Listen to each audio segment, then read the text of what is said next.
can do anything that we wanna do. Long as you got me and I know I got you. We a team. No in between.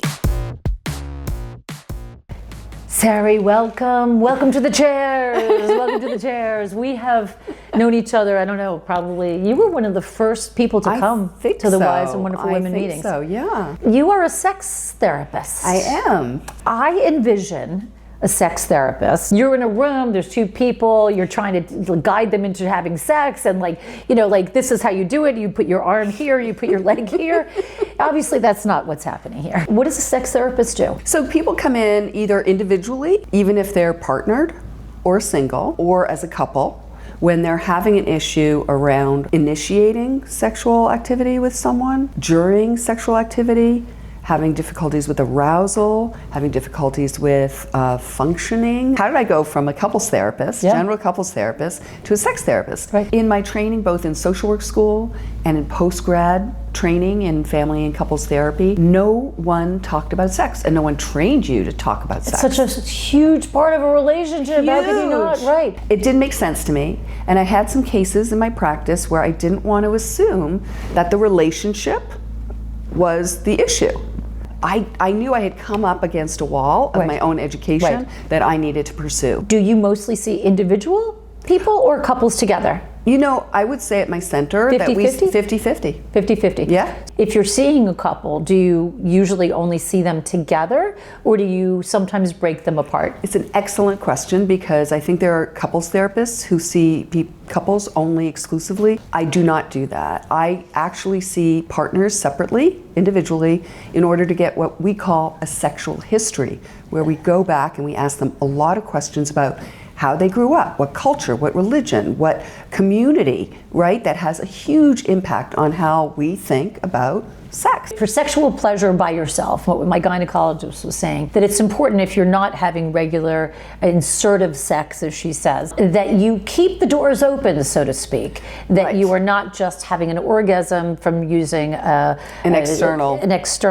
stimulation, but that you actually are keeping things kind of, expanded, lubricated, moving along, so that there's not hardening. It's almost like hardening of the arteries, hardening of the vagina. The vaginal walls are like muscles, right? And just like we know we have to lift weights in order to stay strong and protect our bones long term, everyone kind of knows that. We need to stretch that vagina. We need to stretch the vagina. Stretch the vagina.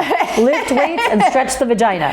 Right? A study I found said that actually we have estrogen receptors in every organ of our body. And so if you are stimulating with pleasure, the internal walls of the vagina may or may not lead to orgasm, but the actual physiological pleasure and arousal is good for all your organs. So it's a health issue. Exactly. So, and we had a wonderful panel where we had the founder of Unbound, which was is a sex toy company. I know that somebody gave a question that I read on the panel that they didn't feel comfortable reading, and they said that they were worried about the direct or more intense stimulation of a sex toy and getting addicted to it, relying upon it, where it wouldn't be at the same intensity of having sex with her partner.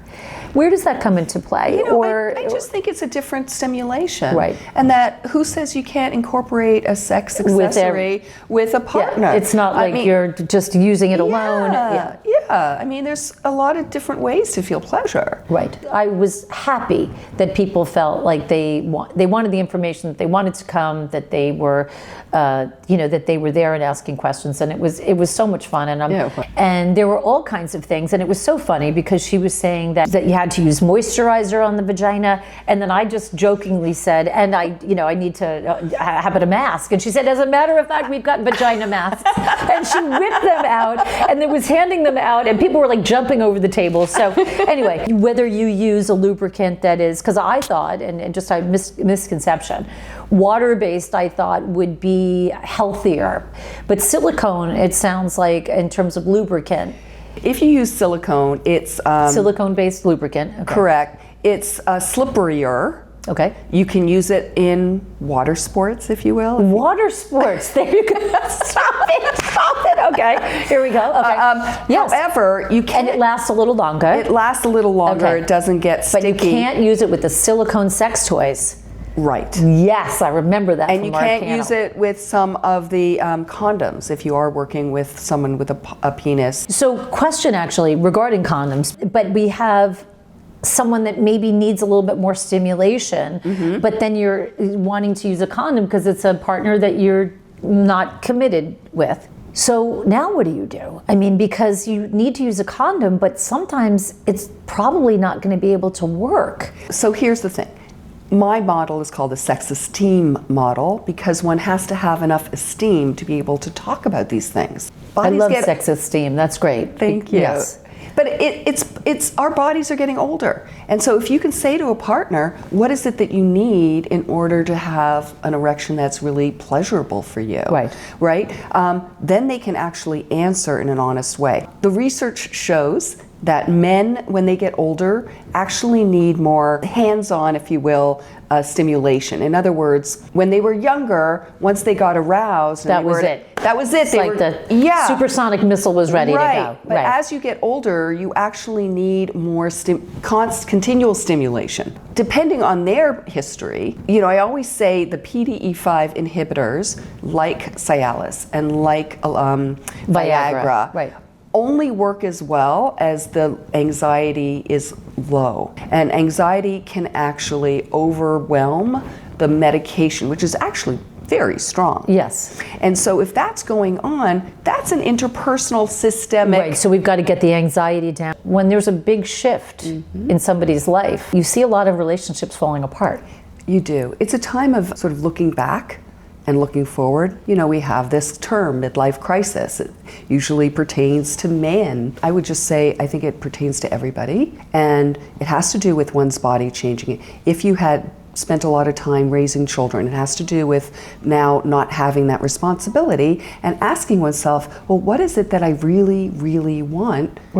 For the rest of my life. Right. And want for me versus everybody else, right? Because I think all of our, many of our focus is around our kids and our family, and then all of a sudden they're gone. I would add something else, Ed, because for those women who have not had children, things are changing too, right? We've seen a lot of women who are laid off from their jobs at this juncture. And I find with women, they have a whole resurgence of libido. They've been complaining, let's say that, of low libido for a long time with their partner, but it was that they weren't getting the sex that they wanted, or they had emotional, psychological arguing, and suddenly something has reawakened in them, and they're like, oh my God, I didn't even know I had it in me. 100%. I mean, I was in a marriage that was not working, and I thought, I just don't care about sex. I'm done. I've had my kids, and maybe that's just the way it's going to be. But did the sparks fly when I was finally, found somebody that I was into? I was like, yes, let's rock and roll. Over the age of 45 or 50, when I was, 50 when I hit menopause, that I wasn't seeing a gynecologist at the time that acknowledged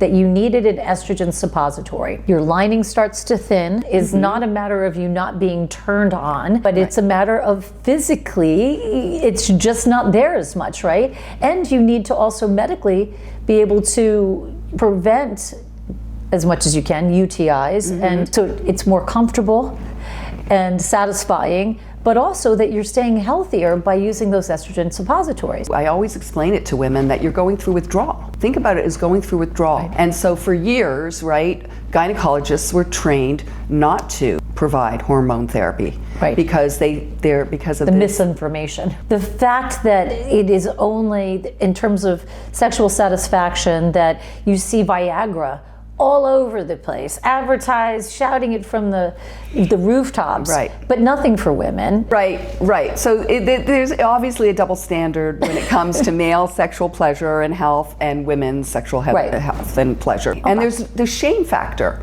Why would you need testosterone? This is just a natural occurring event in your life, and you should get used to it. Well, I have tons of women in my office who are complaining that they've lost desire. So what we do is an assessment. We do a bio, psycho, social, sexual, spiritual assessment. And before I start assuming anything that someone has a psychological issue themselves, or they have a systemic issue with their partner, whoever they're dating, I want to make sure that they're physically healthy. So if I have a guy in my office who's complaining of erectile dysfunction, he's having it all along, even when he's by himself, I want to send him to a urologist. I want to make sure that these aren't the early signs of cardiac disease, right? Because it's a cardiovascular system, the penis. Right. It's part of it. Right. It's blood vessels. You wouldn't think that, right? People don't understand that. What would you say the statistics are in terms of men with erectile, I don't want to say dysfunction, but in needing Viagra, needing a little help from a friend, so to speak? It's starting at 50. I was at a urological conference last year, and I was sitting in the audience. One of the urologists was presenting, talking about a really high, like 40% of men under 40 had applied for prescriptions for a PDE5 inhibitor. And I sat there, and here I am among all these urologists, and I'm sitting there, and I couldn't help but, I said out loud, I'm like, under 40, what is going on? What's causing this? And the doctor next to me leaned over and said, well, actually, it's because of obesity. How much are you seeing in relationships where infidelity, where it was not okay going into an affair, plays into them ending up kind of needing sex therapy or couples therapy? Both and. I would say it's very frequent. How do people overcome that in terms of what percentage of people do you think are able to kind of move on, and I want to say let it go, but kind of move on and stay together?